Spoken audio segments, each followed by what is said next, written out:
going on? It's Brandon. I want to clue you guys in on a bunch of scam artists that I had a run-in with. Just to make a long story short, and that's hard too because a lot happened during this day. But I didn't record it. I'm just not getting a chance to record it before I tried to record it. But got on my computer and the laptop broke down. So whatever. So this place called One Source Talent. ONETALENT SOURSE. I just fucked that up. Whatever. One Source Talent. ONESOURCETALENT. One Source Talent. They say that they're not a talent agency, but they acting as a talent agency. I think that's because they charge people. So I went on, I believe it was a Wednesday, and they told me to come back Thursday. They said that I had passed it, that I had made it through, you know, and there was no auditioning, there was no read-throughs, there was no code reading, nothing like that. So I said I couldn't come back on Thursday because I work on Thursday. I had to come back on Friday when I have off. And they said normally we never do that, but all right, fine. So I already have another agent named Sherry Reichert who sends me out on different castings and stuff like that. Some of which I've gotten, some of which I've not gotten, which is, you know, that's the way it goes. But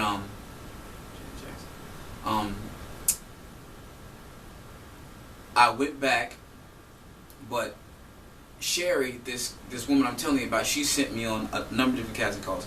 So when I went back on Friday, I went back and I'm going through some material with some black woman and a young black lady, and she gave me 2 different forms to read, and she said, okay, give us 3 or 4 or 5 of your pictures of your body. They can be just regular pictures, doesn't matter. So I gave them to her, and she went in the other room and she let me read it. So I started reading it, and I was kind of surprised when I saw the part where it said that you have to pay us $495 up front and $39.95 a month. One of the main rules of the game is you never pay any money up front. This person, Sherry, when I get a gig, when I get paid, she gets a portion of it, and that's only fair because she's helping me get it. It's like 20%. So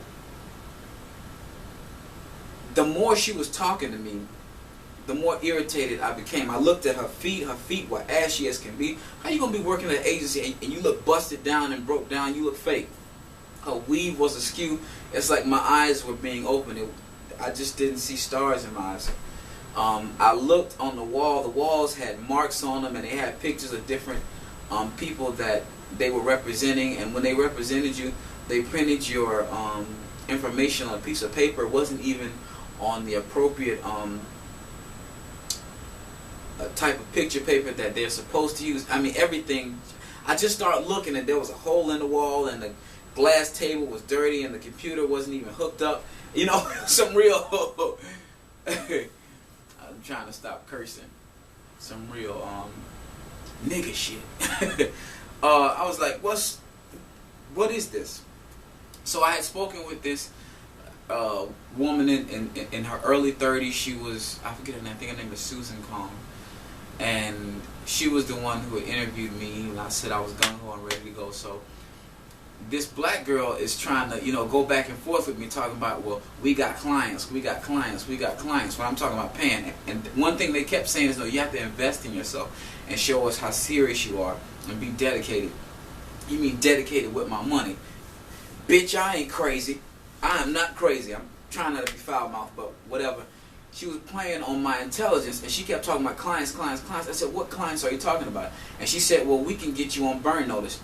And when she said that, I knew it for sure that this was a hoax, a gimmick. They were trying to take advantage of people. They were fake.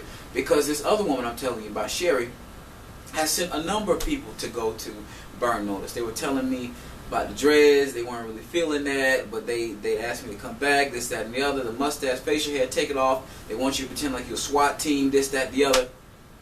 A thug, a gangster, robbing somebody. I don't know why they chose me for that. But, you know, that's another suitcase and another hall. The words of but yeah, so they said that. So this young black girl said that to me, mildly attractive, said that to me, And then I'm like, oh no, because someone else is sending me there and I've already gone there for free. I don't want it. I'm not interested. No.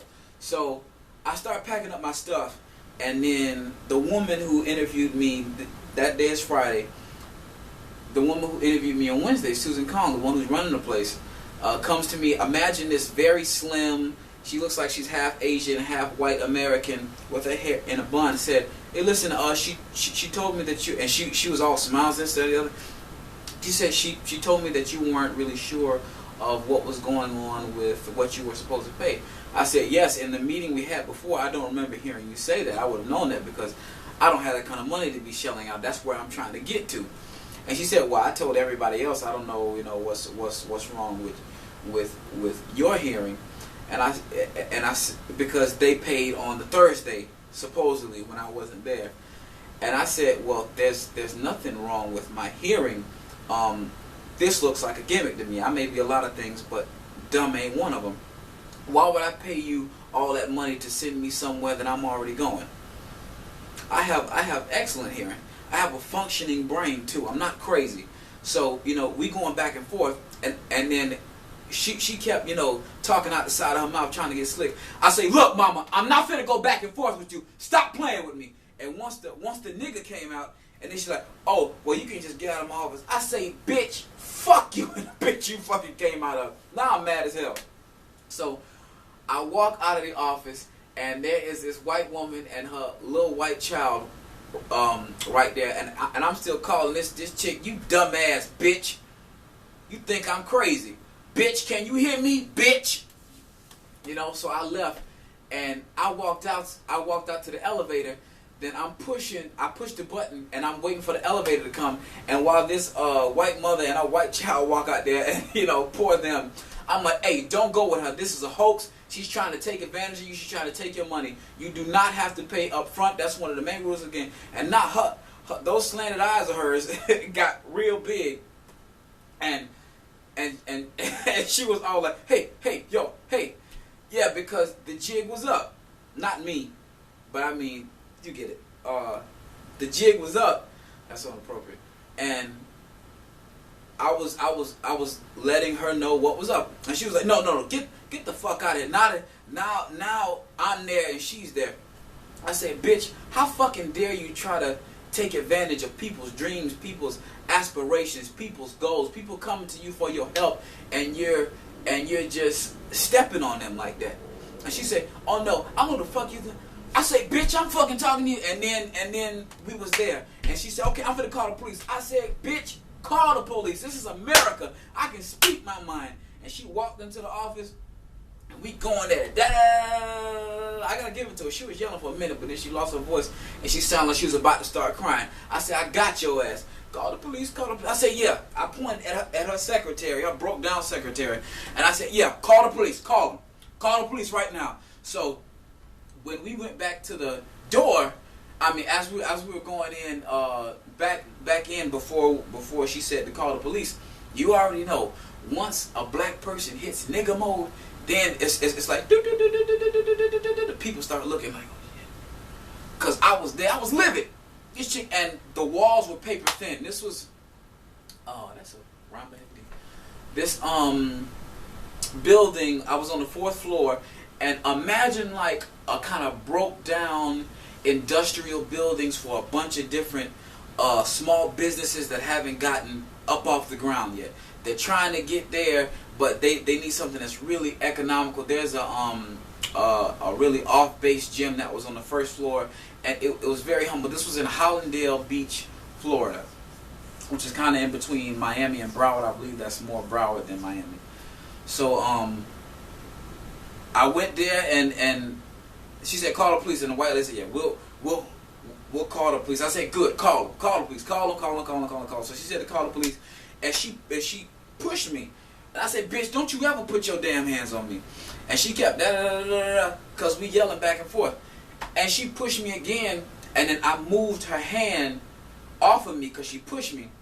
And she smacked herself in the face. And she said, oh my gosh, did you just slap me? You just hit me. I say, chick, ain't nobody did nothing to you. If I want to do something, you'd be getting up off the floor. That's what my mother used to say. You'd be getting up off the floor right now. So, from there, I left. I said, okay, call the police. I'll be right downstairs. I'll be right downstairs waiting. So when I spoke to the white mother and the white son, they ran in the bathroom. Even though I wasn't really living, I said, don't go with her. She's trying to take advantage of you. She's trying to take your money. What she's saying is not true. They've had some success in the past, but what they're doing is this. Anybody can claim to be a source of talent like they're doing. But instead of doing the just thing and only taking a portion, what they're going to do is, even if they don't feel that you can do it, they're going to play on your weakness, which is what you really want. What you really want is to be in movies and stuff like that, in commercials, in ads, magazines, and they're going to get the same auditions as 20 other people who will only take 20%, and they're going to charge the hell out of you. They're going to take you, period. Doesn't matter. And take your money, take your money, take your money, take your money. Some people that I've spoken with never got sent on any auditions, and when they complained and they tried to get their money back, they didn't take it. One source talent. So I went downstairs. I called the police. They came, and I said, "Well, she pushed me." And they said, "Well, she said she said she didn't push you. She said she was backing you up." What is that? That's white lingo. That's white speech. And the officer was a Chico. It was a Chico and a white boy. And I was like, "What? Let me push somebody," and then tell the officer I was backing him up. America is so unjust, but I don't want to get off topic. Yeah, so from there I went and I left, and I was so angered and I was so upset and I was so pissed off because she made me waste my time to come down there. So I went and I got something to eat, and I went to look for an extra job because I hate the place that I'm at now, but I'm transferring, so doesn't really matter. A security job. That was a day late, dollar short. That bitch had an attitude. She looked like a broke Adele. I was already mad, so she said, "No, you can't fill out an application. You're too late." So yeah, I said, "Pick this shit up, you fast." And I knocked a bunch of stuff on the floor. So I went and I sat on a bench waiting on the bus, and this older white male came and asked me for some money, and I said, "No, I'm on food stamps, bro." He said, "Well, you can't use food stamps to get on the bus." I say, "How about this? Yes, I got money, bitch, and I ain't giving you none of it." I'm trying to stop cursing, but these circumstances keep bringing it out of me. I said, "Yes, I got money, and I ain't finna give you nothing, bro. Nothing. There. Not say something slick." So you say, "I don't know why you gotta talk to me." I said, "Damn, dude, you getting slick. If I wanted to give you money, I'd give it to you. What's your problem?" He said, "Oh, well, I have AIDS. Not HIV, but full-blown AIDS." And we start talking. He said his name was Buddy, and I looked at his face, and he was starting to have some lesions, and the hospital was right behind us. This was close to the Aventura Mall now, and right next to the interstate. So I kind of felt bad. Didn't end up giving him any money, but I listened to the story, and he said how he fell in love with this guy. I asked him if he was gay or straight. Not that matters, but I just want to know. He said that he liked both. That the love of his life was a guy. He said if you ever find somebody, make sure you hold on to them, because you may never get that love of your life again. That was sweet. That was nice. That was beautiful. He said that the guy that he was with found somebody else who was rich and had sex without a condom, and then came back to him when he didn't want him anymore, and then he had it. And he said that his lover died in his arms. He suffocated. He drowned in his own phlegm. It filled his lungs. And he got kind of emotional about that. And I want to sing. I do sing and perform and stuff like that. And he said, "Well, I'm interested in doing that as well." And I said, "Oh yeah," I wanted him to sing something. And I started to sing Patti LaBelle. When you've been blessed, feels like heaven, heaven. When you've been blessed, pass it on.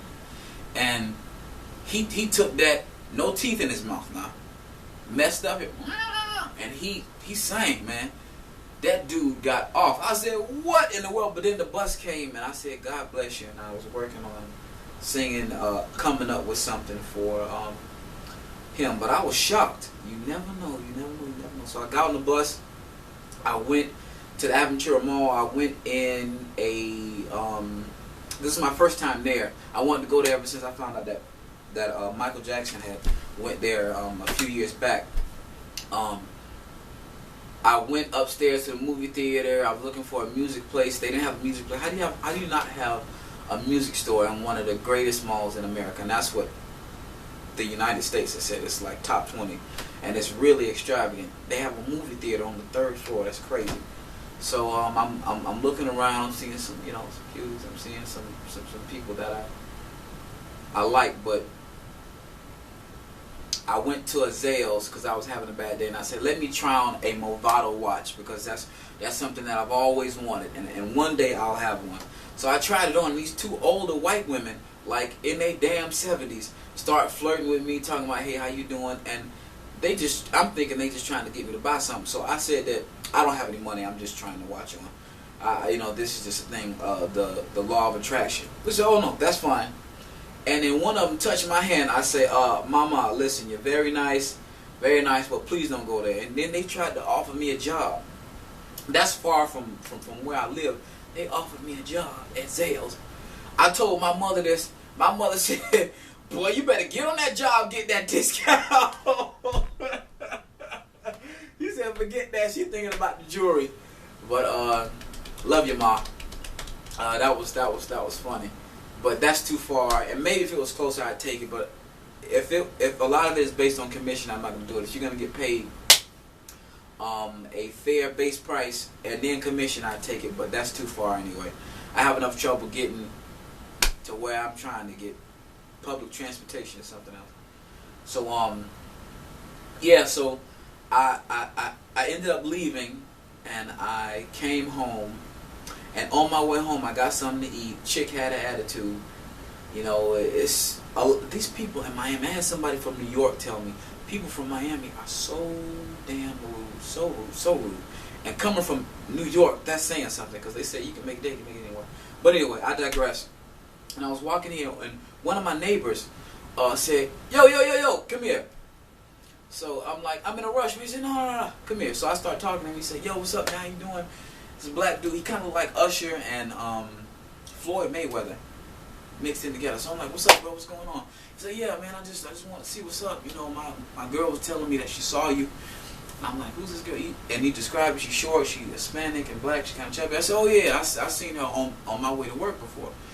And then he like, yeah, man, so what you into, man? And as soon as he said that, something kind of went off.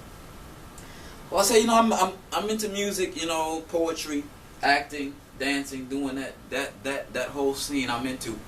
And then he say, well, listen, man, if you ever want to come through and kick it with me and my girl. And I say, what do you mean kick it, sir? He say, well, this 1 and 2, we looking for a 3. I said, sir, thank you. I'll holler at you later. I don't know what the hell made him pick me out of all these people walking around.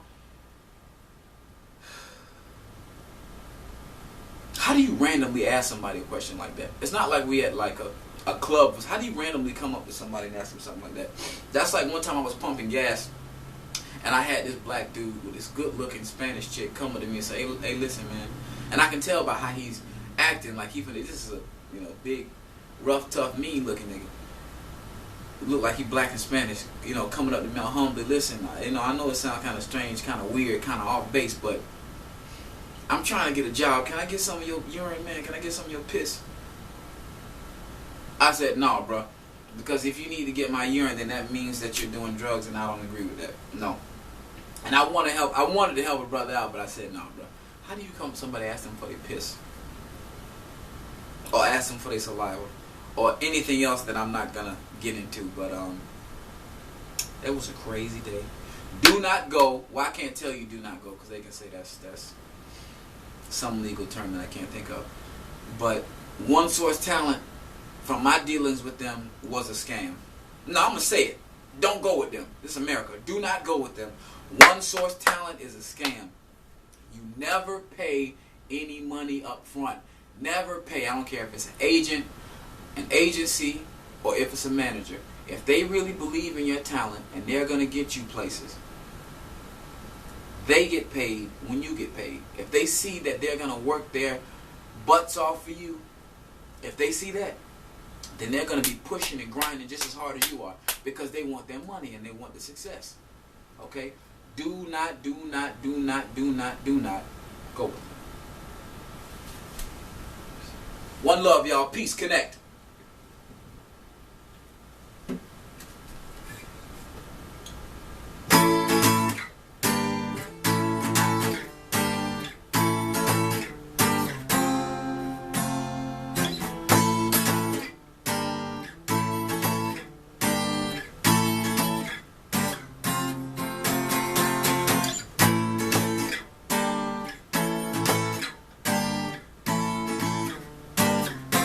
My theme song.